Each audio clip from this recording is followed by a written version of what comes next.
Good morning guys. ಇವತ್ತು ನಾವು discuss ಮಾಡುವಾಗ ಪೇಷಂಟ್ ಬಗ್ಗೆ ಡಿಸ್ಕಸ್ ಮಾಡ್ತಾ ಇದ್ವಲ್ವಾ, ಸಮಥಿಂಗ್ ರಿಪೇರ್ ಟ್ರಾನ್ಸ್ಪ್ಲಾಂಟ್ ಅಂದರೆ ಏನು, ಆ ತರಹ ಪೇಷಂಟ್ ಬಗ್ಗೆ ಡೀಟೇಲ್ಸು, ಅವ್ರಿಗೆ ರಿಪೇರ್ ಮಾಡಿದರೆ ಯಾವ ತರಹ ರಿಸಲ್ಟ್ಸ್ ಬರುತ್ತೆ ಅಂತ ಅದ್ರ ಬಗ್ಗೆ ಡಿಸ್ಕಸ್ ಮಾಡೋಣ ಇವಾಗ. So basically patient repair transplant ಅಂದರೆ ಏನಂದರೆ, ಬೇರೆ ಕಡೆ ಸಬ್ಸ್ಟ್ಯಾಂಡರ್ಡ್ ಕ್ಲಿನಿಕ್ದಲ್ಲಿ ಇಲ್ಲಾಂದರೆ ಬೇರೆ ಕಡೆ ಹೋಗಿ ಸ್ವಲ್ಪ ಕೆಲವು ಪ್ಲೇಸ್ದಲ್ಲಿ ಡಾಕ್ಟರ್ಸ್ ಇರಲ್ಲ, ಅಂತ ಕ್ಲಿನಿಕ್ನಲ್ಲಿ ಟ್ರಾನ್ಸ್ಪ್ಲಾಂಟ್ ಮಾಡಿಕೊಂಡು ಮತ್ತೆ ಅದು ರಿಸಲ್ಟ್ಸ್ ಬರಲ್ಲ, ಅವ್ರಿಗೆ ಸಬ್ಸ್ಟ್ಯಾಂಡರ್ಡ್ ಅಂದರೆ ಪೂರ್ ಗ್ರೋತ್ ರಿಸಲ್ಟ್ಸೇ ಬರಲ್ಲ, ಆ ಥರ ಕೇಸು ರಿಪೇರ್ ಕೇಸ್ ಅಂತ ಹೇಳ್ತೀವಿ. ಈಗ ಇವತ್ತು ಈ ಪೇಷಂಟ್ಗೆ 1 year ಬ್ಯಾಕ್ ಎಲ್ಲೋ ಟ್ರಾನ್ಸ್ಪ್ಲಾಂಟ್ ಆಗಿದೆ ಬೇರೆ ಕಡೆ, ಅದೇ ರಿಸಲ್ಟ್ಸ್ ಅಷ್ಟು ಏನು ಬಂದಿಲ್ಲ. ಸೊ ಆ ಪೇಷಂಟ್ ನಮ್ಮ ಹತ್ರ ಕ್ಲಿನಿಕ್ ಬಂದುಬಿಟ್ಟು ಎಕ್ಸಾಮಿನೇಷನ್ಗೋಸ್ಕರ ಬಂದುಬಿಟ್ಟು ಕನ್ಸಲ್ಟೇಷನ್ಗೋಸ್ಕರ ಬಂದುಬಿಟ್ಟು ಟ್ರಾನ್ಸ್ಪ್ಲಾಂಟೇಷನ್ ಮಾಡ್ಬೋದಾ ಮತ್ತೆ ಮಾಡಿದ್ರೆ ಯಾವ ಥರ ಬರುತ್ತೆ ಅಂತ ಕೇಳಿದ್ರು. ಸೊ ಇವರಿಗೆ ಡೋನರ್ ಚೆನ್ನಾಗಿದೆ, ಸೊ ಅದರಿಂದ ರಿಪೇರ್ ಮಾಡೋಕ್ಕೆ ಸಾಧ್ಯವಾಗಿದೆ. ಸೆಕೆಂಡ್ ಟೈಮ್ ನಾವು ರಿಪೇರ್ ಮಾಡಿ ಅವ್ರಿಗೆ ಚೆನ್ನಾಗಿ ರಿಸಲ್ಟ್ಸ್ ತಗೊಂಡು ಬಂದಿದ್ವಿ. ಅದ್ರ ಬಗ್ಗೆ ಇವಾಗ ಸ್ವಲ್ಪ ಡಿಸ್ಕಸ್ ಮಾಡೋಣ.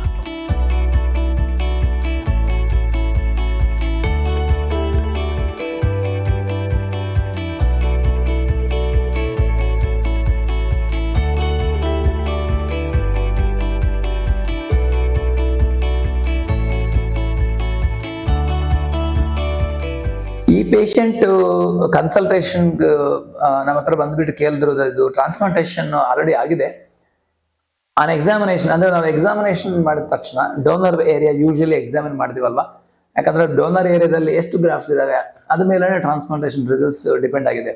ಸೊ ಬ್ಯಾಕ್ ಸೈಡ್ ಎಕ್ಸಾಮಿನೇಷನ್ ಮಾಡುವಾಗ ಹಾರ್ವೆಸ್ಟೇಷನ್ ಚೆನ್ನಾಗಿ ಮಾಡಿದ್ದಾರೆ, ಅಂದ್ರೆ ಸಫಿಷಿಯಂಟ್ ಅಮೌಂಟ್ ಆಫ್ ಗ್ರಾಫ್ಟ್ ತಗೊಂಡಿದ್ದಾರೆ, ಬಟ್ ಅಷ್ಟೇ ಅಮೌಂಟ್ ರಿಸಲ್ಟ್ಸ್ ಏರ್ಲೈನ್ ನಲ್ಲಿ ಆಗಲಿ ಮಧ್ಯ ಸ್ಕ್ಯಾಲ್ಪಲ್ಲಿ ಇಂಪ್ಲಾಂಟ್ ಮಾಡಿದ ಜಾಗದಲ್ಲಿ ಬಂದಿಲ್ಲ. ಈವನ್ ಪೇಷಂಟ್ ಅದೇ ಹೇಳಿದ್ದಾರೆ ಫೀಡ್ಬ್ಯಾಕ್ ನನಗೆ ಅದು ಅನಿಸ್ತಾ ಎಕ್ಸಾಮಿನೇಷನ್ ಮಾಡುವಾಗ. ಸೊ ಅಂದ್ರೆ ಹಾರ್ವೆಸ್ಟೇಷನ್ ಚೆನ್ನಾಗಿ ಮಾಡುವಾಗ ಡ್ಯಾಮೇಜ್ ಮಾಡಿರ್ಬೋದು, ಇಲ್ಲಾಂದ್ರೆ ಇಂಪ್ಲಾಂಟೇಷನ್ ಮಾಡುವಾಗ ಡ್ಯಾಮೇಜ್ ಆಗಿರ್ಬೋದು, ಬಟ್ ಔಟ್ಕಮ್ ಅದು ಚೆನ್ನಾಗಿಲ್ಲ. ಅದು ಕನ್ಸಲ್ಟೇಷನ್ ನಲ್ಲಿ ನಮಗೆ first opinion after examining the patient ಬಂದಿದ್ದು, ಅದು ಫಸ್ಟ್ ಒಪಿನಿಯನ್ ಅಲ್ಲಿ ಬ್ಯಾಕ್ ಸೈಡ್ ಡೋನರ್ ಇನ್ನೂ ಚೆನ್ನಾಗಿದೆ, ಹಾರ್ವೆಸ್ಟ್ ಮಾಡ್ಬೋದು ಅಂತ ಹೇಳಿ ಸೆಕೆಂಡ್ ಸೆಷನ್ ಅಂದ್ರೆ ನಮ್ಮ ಹತ್ರ ಫಸ್ಟ್ ಸೆಷನ್, ಅವರಿಗೆ ಸೆಕೆಂಡ್ ಸೆಷನ್ ಟ್ರಾನ್ಸ್ಪ್ಲಾಂಟೇಷನ್ ಪ್ಲಾನ್ ಮಾಡಿದ್ವಿ. ಒಳ್ಳೆ ಗ್ರಾಫ್ಟ್ಸ್ ಇತ್ತು ಅವರಿಗೆ, ಅಂದ್ರೆ ಒಂದೊಂದು ಗ್ರಾಫ್ಟ್ಸ್ ನಲ್ಲಿ follicles, hair texture, hair quality ಚೆನ್ನಾಗಿತ್ತು. ಅದೆಲ್ಲ ಗ್ರಾಫ್ಟ್ಸ್ ತಗೊಂಡು ಮತ್ತೆ ಹೇರ್ ಲೈನ್ ಸ್ವಲ್ಪ ಕೇಸ್ದಲ್ಲಿ ಸ್ವಲ್ಪ ಅನ್ವಾಂಟೆಡ್ ಗ್ರಾಫ್ಟ್ಸ್ ರಿಮೂವ್ ಮಾಡ್ತೀವಿ. ಇವ್ರಿಗಂತೂ ಏನು ರಿಮೂವ್ ಮಾಡಲಿಲ್ಲ, ಬಟ್ ಸೇಮ್ ಏರ್ ಲೈನ್ ಇಂದ ಡೆನ್ಸಿಟಿ ಮಾಡೋಣ ಅಂತ ಏರ್ ಲೈನ್ ನಲ್ಲಿ ಮತ್ತೆ ಮಧ್ಯ ಸ್ಕ್ಯಾಲ್ಪ್ ನಲ್ಲಿ ಸ್ವಲ್ಪ ಗ್ರಾಫ್ಟ್ಸ್ ಮಧ್ಯದಲ್ಲಿ ಮತ್ತೆ ಕ್ರೌನ್ ಏರಿಯಾದಲ್ಲಿ ಸ್ವಲ್ಪ ಗ್ರಾಫ್ಟ್ಸ್ ನಾವು ಇಂಪ್ಲಾಂಟ್ ಮಾಡಿ ಯೂನಿಫಾರ್ಮ್ ಆಗಿ ಇಂಪ್ಲಾಂಟ್ ಮಾಡಿ ಫುಲ್ ಸರ್ಜರಿ ಒಳ್ಳೆ ಮಾಡಿ ಕಲಿಸಿದೀವಿ.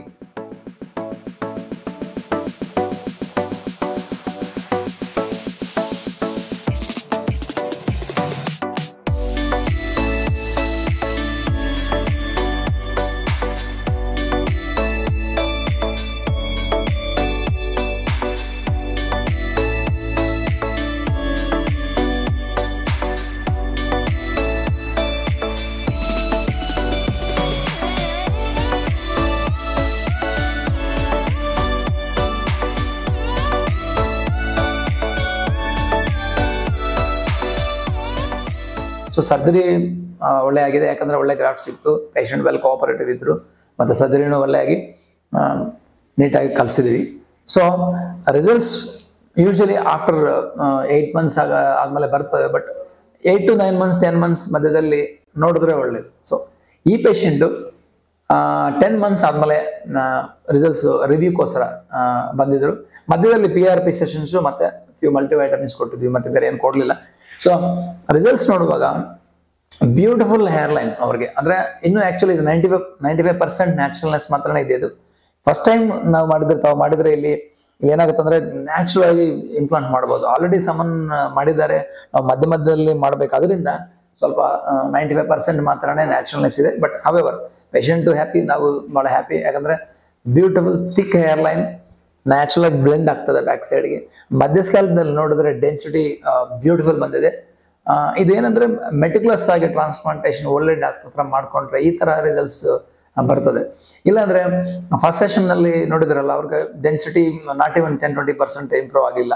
ಸೊ ಇದು ಹೇರ್ ಟ್ರಾನ್ಸ್ಪ್ಲಾಂಟೇಷನ್ ಅನ್ನೋದು definitely not only surgery, artistic hand ಇರೋರು ಮಾಡಬೇಕು.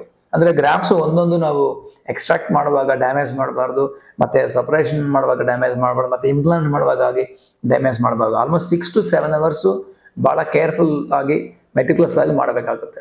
ಅದರಿಂದನೇ ಒಳ್ಳೆ ಡೆನ್ಸಿಟಿ ಎಲ್ಲ ರಿಸಲ್ಟ್ಸ್ ಬರ್ತಾವೆ, ಇಲ್ಲಾಂದ್ರೆ ಬರೋದಿಲ್ಲ. ಸೊ ಆರ್ಟಿಸ್ಟಿಕ್ ಹ್ಯಾಂಡ್ ಇರಬೇಕು, ಪ್ಯಾಷನ್ ಇರಬೇಕು ಸರ್ಜನ್ಗೆ. ಸೊ ಅಂತ ಪೇಷಂಟ್ ಇದು ಆಕ್ಚುಲಿ ಬೇಸಿಕ್ಲಿ ಇವ್ರಿಗೆ ಏನಾಗಿದೆ ಅಂದ್ರೆ ಇದು fate of the budget transplant ಅಂತ ಹೇಳ್ಬೋದು. ಬಡ್ಜೆಟ್ ಟ್ರಾನ್ಸ್ಪ್ಲಾಂಟ್ ಅಂದ್ರೆ ಏನಂದ್ರೆ ಸ್ವಲ್ಪ ಕ್ಲಿನಿಕ್ಸ್ ದಲ್ಲಿ ಲ್ಯೂಕ್ರೇಟಿವ್ ಬಡ್ಜೆಟ್ ಆಫರ್ ಮಾಡಿ ನೀವು ಟ್ರಾನ್ಸ್ಪ್ಲಾಂಟ್ ಮಾಡ್ತಾರೆ. ಬೇಸಿಕ್ಲಿ ಕಾಸ್ಟ್ ಎಷ್ಟು ಅಂತ ಕೇಳಿದ ತಕ್ಷಣ ಟ್ರಾನ್ಸ್ಪ್ಲಾಂಟೇಷನ್ ಕಾಸ್ಟ್ ಹೇಳ್ಬಿಡ್ತಾರೆ, ಲ್ಯೂಕ್ರೇಟಿವ್ ಪ್ಯಾಕೇಜ್. ಸೊ ಕಾಸ್ಟ್ ಎಷ್ಟು ಅಂತ ಕೇಳಿದ್ರೆ ರಾಂಗ್ ಕ್ವಶನ್ ಪ್ರಾಬಬ್ಲಿ. ಯಾಕಂದ್ರೆ ಟ್ರಾನ್ಸ್ಪ್ಲಾಂಟೇಷನ್ ನಮ್ಮ ಕೇಸಲ್ಲಿ ಆಗುತ್ತಾ ಇಲ್ವಾ ಅಂತ ಫಸ್ಟ್ ಡಾಕ್ಟರ್ ಹತ್ರ ಕೇಳಬೇಕು. ಸೊ ಡಾಕ್ಟರ್ ಓಕೆ ಮಾಡ್ಬೋದು ಅಂದ್ರೇನೆ ನೆಕ್ಸ್ಟ್ ಸ್ಟೆಪ್ಸ್ ಥಿಂಕ್ ಮಾಡಿದ್ರೆ ಒಳ್ಳೇದು. ಸೊ ಇದೊಂದು example of fate of budget transplant results ಅಂತ ಹೇಳ್ಬೋದು. ಸೊ ಅದರಿಂದ choose your doctor, expertise doctor, and then do lot of research ಮಾಡಿ ಮತ್ತೆ ಒಳ್ಳೆ ಡಾಕ್ಟರ್ ಹತ್ರ ಹೋಗಿ ರಿಸಲ್ಟ್ಸ್ ಮಾಡಿದ್ರೆ ಇಲ್ಲಿ. ಯಾಕಂದ್ರೆ ನಿಮ್ಗೆ ಡೋನರ್ ಡ್ಯಾಮೇಜ್ ಆಗಬಾರ್ದು. Not the question of money ಒಂದೇ ಅಲ್ಲ, ಡೋನರ್ ಡ್ಯಾಮೇಜ್ ಆಗಿದ್ರೆ ನೆಕ್ಸ್ಟ್ ಟೈಮ್ ಮಾಡೋಕ್ಕೂ ಸಾಧ್ಯ ಇಲ್ಲ. ಈ ಪೇಷಂಟ್ಗೆ ಬ್ಯಾಕ್ ಸೈಡ್ ಡೋನರ್ ಇನ್ನೂ ಸ್ವಲ್ಪ ಇತ್ತು, ದಟ್ ಈಸ್ ರೀಸನ್ ರಿಪೇರ್ ಮಾಡಿದೀವಿ. ಚೆನ್ನಾಗಿ ಬಂದಿದೆ ಅವ್ರ ರಿಸಲ್ಟ್ಸ್, ಬಹಳ ಖುಷಿಯಾಗಿದ್ದಾರೆ ಅವರು, ನಾವು ಅವ್ರು ಬೋತ್. ಸೊ ಅದರಿಂದ ಒಳ್ಳೆ ಕ್ಲೇಸ್ನಲ್ಲಿ ಒಳ್ಳೆ ಕ್ಲಿನಿಕ್ನಲ್ಲಿ ಮಾಡೋದು, ಟ್ರಾನ್ಸ್ಪ್ಲಾಂಟ್ ಮಾಡಿಸ್ಕೊಳ್ಳೋದು ಬಹಳ ಮುಖ್ಯ. ಬಹಳ ವಿಡಿಯೋಗಳು ಬಡ್ಜೆಟ್ ಟ್ರಾನ್ಸ್ಪ್ಲಾಂಟ್ ಮೇಲೆ ಮಾಡಿದ್ವಿ, ಫೇಟ್ ಆಫ್ ಬಡ್ಜೆಟ್ ಟ್ರಾನ್ಸ್ಪ್ಲಾಂಟ್ ಮೇಲೆ ಮಾಡಿದ್ವಿ. ಈ ಬಡ್ಜೆಟ್ ಟ್ರಾನ್ಸ್ಪ್ಲಾಂಟ್ ಅಂದ್ರೆ ಏನಂದ್ರೆ ಮೋಸ್ಟ್ ಅದು ತುಂಬಾ ಜನ ಕಾಸ್ಟ್ ಎಷ್ಟು ಅಂತ ಕೇಳ್ತಾರೆ ವಾಟ್ಸ್ಆಪ್ ನಲ್ಲಿ, ಇಲ್ಲಾಂದ್ರೆ ಡೈರೆಕ್ಟ್ ಬಂದ್ರೆ. ಅಲ್ಲಿ ಸ್ವಲ್ಪ ಜನಗಳು ಟ್ರಾನ್ಸ್ಪ್ಲಾಂಟೇಷನ್ ಮಾಡೋ ಅವಶ್ಯಕತೆ ಇರಲ್ಲ, ಮಾಡೋದು ಬೇಕಾಗಿಲ್ಲ. ಆದ್ರಿಂದ ಕಾಸ್ಟ್ ಅಂತ ಕೇಳಿದ ತಕ್ಷಣ ನಿಮ್ಗೆ ಒಂದು ಲ್ಯೂಕ್ರೇಟಿವ್ ಪ್ಯಾಕೇಜ್ ಕಳಿಸ್ತಾರೆ. ಸೊ ಅವಾಗ ನಿಮ್ಗೆ ಟ್ರಾನ್ಸ್ಪ್ಲಾಂಟೇಷನ್ ಮಾಡಿಬಿಡ್ತಾರೆ. ಮೋಸ್ಟ್ ಪ್ರಾಬಬಲಿ ನಿಮ್ ಕೇಸಲ್ಲಿ ಟ್ರಾನ್ಸ್ಪ್ಲಾಂಟೇಷನ್ ಬೇಕಾಗಿಲ್ಲ.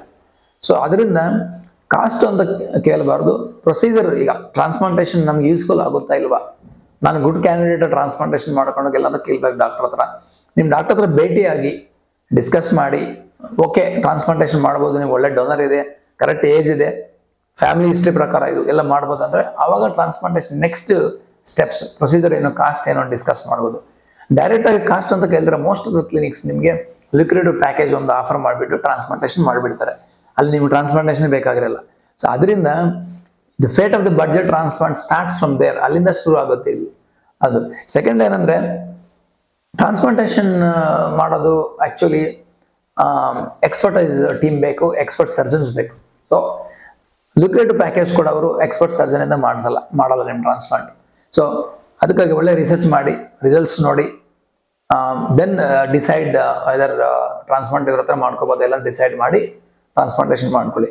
ಆ ತರ ವಿಡಿಯೋ, ಆ ತರ ಒಂದು ರಿಪೇರ್ ಆಗಿದೆ ಕೇಸು, ಮತ್ತೆ ನಾವು ಹೆಂಗೆ ರಿಪೇರ್ ಮಾಡಿದ್ವಿ, ಯಾವ ತರ ರಿಸಲ್ಟ್ಸ್ ಬಂದಿದೆ ಅವರಿಗೆ ಅಂತ ಕಂಪ್ಲೀಟ್ ಡೀಟೇಲ್ಸ್ ಈ ವಿಡಿಯೋದಲ್ಲಿ ನಾವು ತೋರಿಸಿದ್ವಿ.